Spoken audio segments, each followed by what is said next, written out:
Everyone, स्वागत है आप सभी का आपके अपने चैनल मेड कैम क्लासेस में। दोस्तों, मेरा नाम है तेज बहादुर सिंह।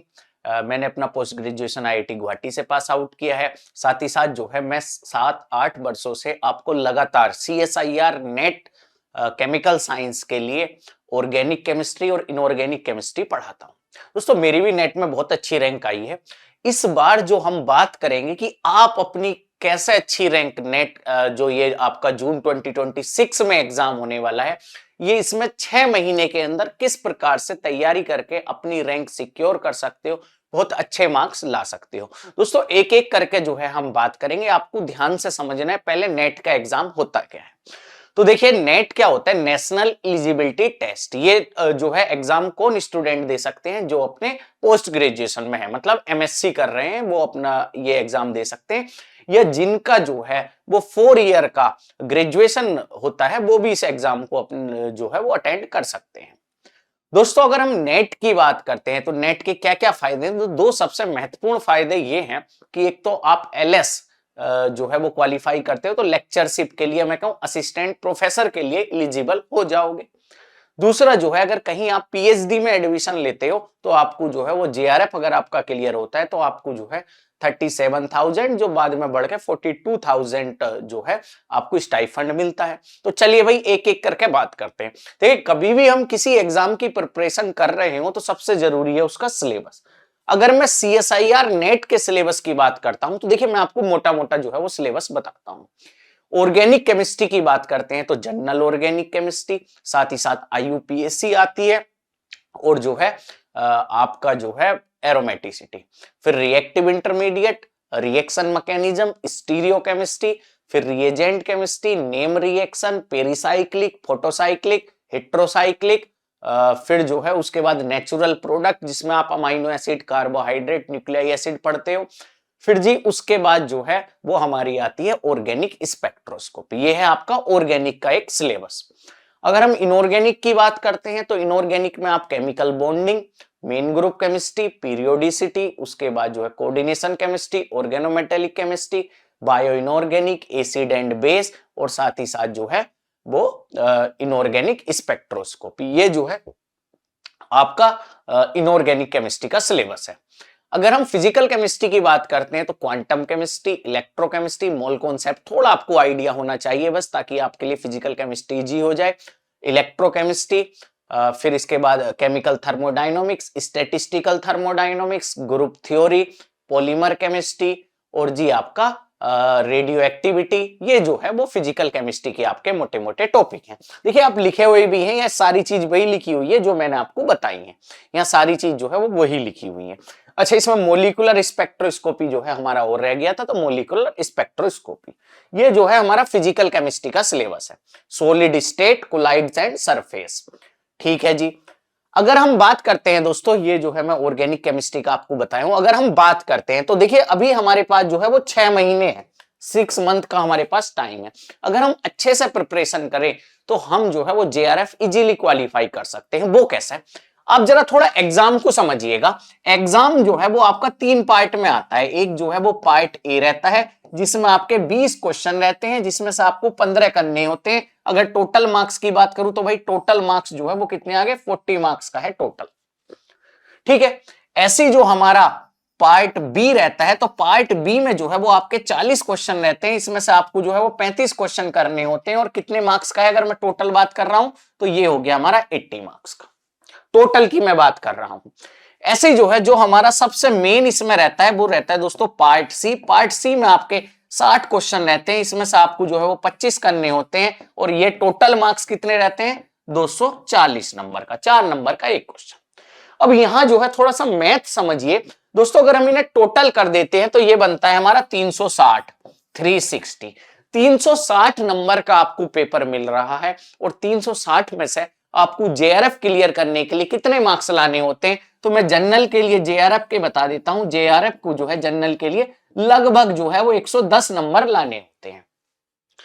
आपको जो है वो एलएस क्वालिफाई करने के लिए कितने नंबर लाने हैं? तो लगभग जो है वो आपको 100 के अराउंड जो है वो मार्क्स होने चाहिए, तो आपका एलएस क्वालिफाई हो जाता है। अब ये देखिएगा 360 में से आपको इतने मार्क्स लेकर आने हैं। तो ये जो है वो कैसे आप ला सकते हो, कैसे जो है वो एग्जाम क्वालिफाई कर सकते हो, सारा खेल जो यहां आप समझे होंगे अभी तक बोर्ड पे वो है सेलेक्टिविटी का, कि कौन से क्वेश्चन जो है वो आप सेलेक्ट कर रहे हो। ठीक है, पहली चीज तो आपको ये ध्यान रखनी है कितने मार्क्स आपको लेकर आने, 110 प्लस जो है आपको नंबर लेके आने, 360 का आपको पेपर होगा, एग्जाम होगा। और एग्जाम में जो है किस प्रकार से हम पार्ट सी अटेंड करते हैं, बी अटेंड करते हैं, ए अटेंड करते हैं, इसके बारे में भी हम बात करेंगे। चलिए भाई आगे चलते हैं। दोस्तों आप जो है 6 महीने में किस प्रकार से प्रिपरेशन कर सकते हो CSIR नेट केमिकल साइंस जून 2026 के लिए, तो मैं आपको जो है वो आइडिया देता हूं। ये देखिएगा, सबसे पहले महीने मतलब जनवरी में जो है वो आपको कौन कौन से टॉपिक कंप्लीट करने हैं, ये जो आपके टॉपिक लिखे हुए हैं ये आपको जनवरी में कंप्लीट करने हैं। ये देख लीजिए, ये टॉपिक जनवरी में आपको कंप्लीट करने हैं, जिसमें आपकी जनरल ऑर्गेनिक केमिस्ट्री आ जाएगी, इसके साथ साथ जो है यहाँ IUPAC भी आ जाएगी, और जी एरोमेटिसिटी भी इसी का पार्ट है, GOC स्टीरियोकेमिस्ट्री और रिएक्शन मैकेनिज्म, साथ ही साथ मोल कॉन्सेप्ट। ये जो है आपको जनवरी में ये टॉपिक कंप्लीट करने होंगे। दोस्तों टॉपिक तो आप कंप्लीट कर लोगे, मैं इनके लिए बुक भी आपको जो है वो बता दूंगा कि आपने ये टॉपिक पढ़ लिया, आपके पास या तो नोट्स होने चाहिए, अगर का आपने कहीं कोचिंग ज्वाइन की हुई है तो आप जो है वो जो भी आपका शेड्यूल मिला है उसके हिसाब से आप पढ़ सकते हो। अन्यथा GOC की अगर मैं बात करूं तो कोई भी जो है आप JEE लेवल की कोई भी बुक उठा के जैसे KS वर्मा पढ़ सकते हो, एकदम बेस्ट है। स्टीरियो केमिस्ट्री की बात करता हूं तो स्टीरियो केमिस्ट्री के लिए दोस्तों अलग अलग जो है वो बुक है। अगर मैं बात करूं PS कल्सी जो है स्टीरियो केमिस्ट्री की बहुत अच्छी बुक है। एक अलूवालिया एक बुक आती है वो भी बहुत अच्छी है, साथ ही साथ आप क्लेडन से भी स्टीरियो केमिस्ट्री कर सकते हो। इसके बाद रिएक्शन मैकेनिज्म के लिए आप क्लेडन पढ़ सकते हो, क्लेडन में बहुत अच्छे से जो है वो रिएक्शन मैकेनिज्म दे रखा है। मोल कॉन्सेप्ट जो है कोई भी JEE की बुक या 11-12 की बुक आप उठा के उसमें से मोल कॉन्सेप्ट पढ़ सकते हो, ताकि आप आगे को फिजिकल पढ़ो तो आपको चीजें समझ में आए। ये चीज आपको कब करनी है, जनवरी में करनी है, इसी महीने के अंदर, मतलब 20 दिन के अंदर ये चीजें आपको करनी है। आपके पास 20 दिन है, 20 दिन में ये चीजें आराम से हो जाएंगी। ठीक है जी, ये हो गया। दूसरी चीज, तब ये जो है आप टॉपिक कर लो तो एक बार प्रीवियस ईयर क्वेश्चन जरूर देख लेना कि जो आपने पढ़ा है उसके प्रीवियस ईयर क्वेश्चन आपसे हो रहे हैं या नहीं, क्योंकि पता चला आपने जो स्टीरियो केमिस्ट्री पढ़नी थी वो बिल्कुल आसान आसान पढ़ ली है, क्वेश्चन जो है वो कठिन कठिन पूछे जा रहे हैं, तो फिर कैसे होगा। तो आपने तब ये टॉपिक पढ़ना है, उसके बाद प्रीवियस ईयर क्वेश्चन जरूर एनालाइज करने हैं, किस तरह से प्रीवियस ईयर में क्वेश्चन इस टॉपिक से पूछे जा रहे हैं। ये बात होगी किसकी, जनवरी की। दोस्तों इसके बाद अगर मैं बात करता हूं chemical kinetics, electrochemistry, group theory, इन 3 टॉपिक को अगर हम लेते हैं, अगर हम इन 3 टॉपिक को लेते हैं तो आप ये मान के चलिए ये 3 टॉपिक जो है ये आपको करने हैं फरवरी में जो है ये 3 टॉपिक करने, साथ ही साथ इनके प्रीवियस ईयर क्वेश्चन करते रहना। तो आपने 2 महीने में कितने टॉपिक कंप्लीट कर लिए हैं, 1 2 3 4 5 6 7 टॉपिक कंप्लीट कर लिए। कितने मार्क्स का आता है इनसे, तो देखिए GOC IUPAC एरोमेटिसिटी से लगभग जो है वो 10 नंबर का आता है, स्टीरियो केमिस्ट्री से 8 नंबर का आता है, तो 16 नंबर 18 नंबर मान लीजिए। रिएक्शन मैकेनिज्म की बात करूं दोस्तों 20 नंबर के आसपास आता है, 16 से 20 नंबर, तो आप जो है वो टोटल इधर 30 नंबर मान लीजिए। 30, फिर इसमें अगर बात करें तो 8 नंबर 38, इसमें अगर बात करें तो 6 नंबर, तो ये हो गए आपके 44। और ग्रुप थ्योरी में जो है वो दोस्तों 3 क्वेश्चन भी हमें देखने को मिलते हैं, 10 नंबर मान लीजिए। लगभग जो है इतने करने से आपकी 50-55 नंबर जो है वो कवर हो चुके हैं अभी तक, जनवरी और फरवरी में। इसके बाद अगर हम मार्च की बात करते हैं तो मार्च में आपको क्या करना है, केमिकल बॉन्डिंग, कोऑर्डिनेशन केमिस्ट्री और ऑर्गेनोमेटेलिक केमिस्ट्री, मार्च में जो है ये आपको करना है। इन तीनों से कितने नंबर का पूछा जाता है, तो भाई इन 3 से जो है वो आपका 50 नंबर का पूछा जाता है, ध्यान रखना इन 3 को मिलाकर लगभग जो है वो 50 नंबर का पूछा जाता है। तो ये देख लीजिए, पहले महीने में आपने ये टॉपिक करने, दूसरे महीने में फरवरी में ये, और मार्च में ये। अच्छा, टॉपिक पढ़ने के बाद जो है आपको काम वही करना है कि टॉपिक पढ़ने के बाद आपको प्रीवियस ईयर जरूर देखने हैं। अगर मैं बात करता हूं केमिकल काइनेटिक्स KL कपूर से आप पढ़ना, इलेक्ट्रोकेमिस्ट्री KL कपूर से पढ़ना, और ग्रुप थ्योरी भी आप KL कपूर से पढ़ना, ये जो है वो बेस्ट रहेगा। इसके बाद केमिकल बॉन्डिंग की अगर मैं बात करता हूं तो दोस्तों केमिकल बॉन्डिंग जो है वो कई सारी अलग अलग बुक है। एक अजय कुमार की बेसिक इनऑर्गेनिक केमिस्ट्री आती है, उससे आप पढ़ सकते हो। कोऑर्डिनेशन केमिस्ट्री आप अजय कुमार की एक बुक आती है कोऑर्डिनेशन केमिस्ट्री की, उससे पढ़ सकते हो। और ऑर्गेनोमेटेलिक केमिस्ट्री की बात करता हूं तो BD गुप्ता, ऑर्गेनोमेटेलिक केमिस्ट्री के लिए बीडी गुप्ता आपको जो है वो पढ़नी पड़ेगी। तो ये हो गए हमारे 3 महीने के जो है टॉपिक जो आपको करने हैं। ये हो गया स्टेज 1। दोस्तों इनके प्रीवियस ईयर जरूर करते रहना, ये बहुत जरूरी है। अब अप्रैल की अगर हम बात करें, तो अप्रैल में आपको कौन कौन से टॉपिक करने हैं? रिएजेंट केमिस्ट्री, नेम रिएक्शन और एनएमआर स्पेक्ट्रोस्कोपी और पेरिसाइक्लिक। दोस्तों ये जो है आपको 4th महीने में ये चारों टॉपिक करने होंगे।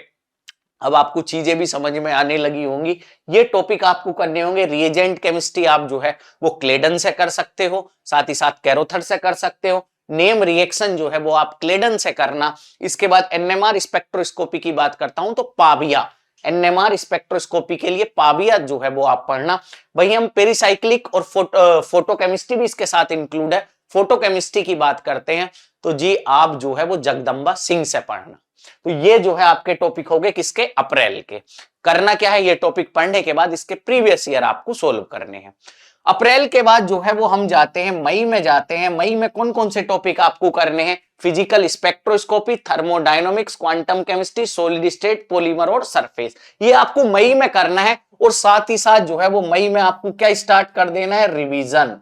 रिवीजन जो है वो मई में आप स्टार्ट कर दोगे। जो टॉपिक आपने पहले पढ़ रखे हैं जैसे कोऑर्डिनेशन केमिस्ट्री, ऑर्गेनोमेटेलिक केमिस्ट्री, वे टॉपिक का रिवीजन करते रहना। साथ ही साथ दोस्तों टेस्ट भी आपको अटेंड करने हैं इस समय पे, ठीक है। फिर आ जाता है भाई जून। तो आ गया जून। जून में जो है वो आपको ये टॉपिक करने हैं। साथ ही साथ जून में के भी क्या करना है? रिवीजन जो है वो साथ साथ आपको करना है। कौन कौन से टॉपिक जून में करने हैं? तो मेन ग्रुप, डी और F block, nuclear chemistry, bio inorganic और इनऑर्गेनिक स्पेक्ट्रोस्कोपी। ये जो है बहुत कम समय आपका लेंगे। अगर आपका एग्जाम सपोज करो 20 जून को होता है, 18 जून को होता है, तो इतने समय में आप ये कंप्लीट भी कर सकते हो। साथ ही साथ क्या चल रहा है? आपका रिवीजन जो है वो साथ के साथ चल रहा है। दोस्तों इतनी बात होगी कि आपने टॉपिक पढ़ लिए, प्रीवियस ईयर क्वेश्चन कर लिए, रिवीजन कर लिया, टेस्ट दे लिया। इसके बाद एक काम और करना है। जब एग्जाम में 15 दिन बचे तो आपको करना क्या है? जो आपका रिसेंट एग्जाम हुआ था जैसे दिसंबर 2025 का पेपर डाउनलोड करना, पूरा सोल्व करना, पूरा, कि हाँ 1 दिन लगा के 2 दिन लगा के पूरा शुरू से लेकर आखिर तक। फिर जो है उससे अगले दिन क्या करना है? आपको उससे प्रीवियस पेपर डाउनलोड करना है, वो पूरा सोल्व करना है। और 15 दिन तक ये काम आपको लगातार करना है। अगर आप ये करते हो, जितना मैं आपसे बोला हूं, जिस प्रकार से बोल रहा हूं, अगर आप इस प्रकार से तैयारी करते हो दोस्तों, मैं गारंटी लेता हूं कि 360 में से जो है आप देखना आपके 120 प्लस ही मार्क्स आएंगे। इससे कम आने का तो कोई सवाल है नहीं, ठीक है जी। अच्छा, कुछ स्टूडेंट ऐसे होते हैं जो है खुद से प्रिपरेशन नहीं कर सकते। मैं उनके लिए बता दूं कि आप जो है मेडकेम क्लासेस का ऐप डाउनलोड कर लीजिए। उधर जो है वो टाइटन बैच, जो न्यू स्टूडेंट है उनके लिए टाइटन, जो ओल्ड स्टूडेंट है जिन्होंने 1-2 अटेम्प्ट दे रखे हैं उनके लिए R1 बैच जो है वो चल रहा है। फी भी बहुत कम रखी गई है, जिसमें हम करते क्या है, जितने भी आपके टॉपिक है सबके video lecture, assignment, previous year question, test series आपको प्रोवाइड करते हैं। कोई आपको अगर डाउट आता है तो व्हाट्सएप ग्रुप भी जो है हम आपको प्रोवाइड करते हैं और आपकी क्वेश्चन प्रैक्टिस कराते हैं। लास्ट में आपकी ऑल इंडिया टेस्ट सीरीज भी इसमें इंक्लूड रहती है, जिससे आपकी अच्छे जो है वो रैंक आ सके। अगर हम अपनी बात करें तो अभी तक जो है कम से कम 2000 सिलेक्शन हम दे चुके हैं अपने इन सालों में, मतलब जितने भी ईयर्स रहे हैं। तो इसमें जो है हम 2000 प्लस के मतलब बराबर सिलेक्शन दे चुके हैं। और इसमें भी अगर बात करें, लास्ट टाइम हमारा जो मतलब रिजल्ट आया था, अभी से जो अभी तो आया नहीं, इससे लास्ट टाइम तो 100 प्लस रिजल्ट थे हमारे उस बार भी। तो दोस्तों यही चीज मुझे आपको बतानी थी कि आप जो है अपनी प्रिपरेशन स्टार्ट कर दीजिए, क्योंकि मोस्ट ऑफ द स्टूडेंट क्या गलती करते हैं कि अभी तो बहुत दिन पड़े हैं। भाई दिन पड़े हैं तो आप सिलेबस तो देखिए, मैंने आपको सिलेबस दिखाया, जितना आपको ये समय बताया इससे कम समय आपको लग ही नहीं सकता। तो आप सिलेबस देखिए इसका कि कितना ज्यादा सिलेबस है। साथ ही साथ अगर आपको कुछ प्रॉब्लम होती है दोस्तों, तो आप जो है जो आपको नंबर दिए रखे हैं स्क्रीन पे 78805466 और 66, इस पे कॉल कर सकते हो, या 73805466 पे आप जो है वो कॉल कर सकते हो। मैं आशा करता हूं दोस्तों कि जो हम आपको ये क्लासेस प्रोवाइड करते हैं, कोर्स प्रोवाइड करते हैं, वो आपको जो है वो समझ में आता होगा, चीजें आपको समझ में आती होंगी। जैसे अभी हमारी गेट की जो है वो रिवीजन क्लासेस चल रही हैं। तो अगर आपने अभी तक चैनल सब्सक्राइब नहीं किया है तो आप चैनल सब्सक्राइब करके रख लें। साथ ही साथ दोस्तों अपनी प्रिपरेशन को कंटिन्यू करें। अगर किसी को कुछ प्रॉब्लम आती है, आप हमारे स्टूडेंट भी नहीं हो, तब भी आप जो है हमसे कांटेक्ट कर सकते हो। तो इसी चीज को समझाना था मुझे कि हाँ भाई अब प्रिपरेशन स्टार्ट कर दीजिए। कुछ स्टूडेंट रहते हैं किस प्रकार से हम प्रिपरेशन स्टार्ट करें, तो मंथ वाइज मैं आपको डिवाइड करके बताया हूँ, इस प्रकार से आप स्टार्ट कर सकते हो। तो इसी के साथ मैं अपनी वाणी को विराम देता हूँ। Thank you so much everyone for joining this session. Thank you.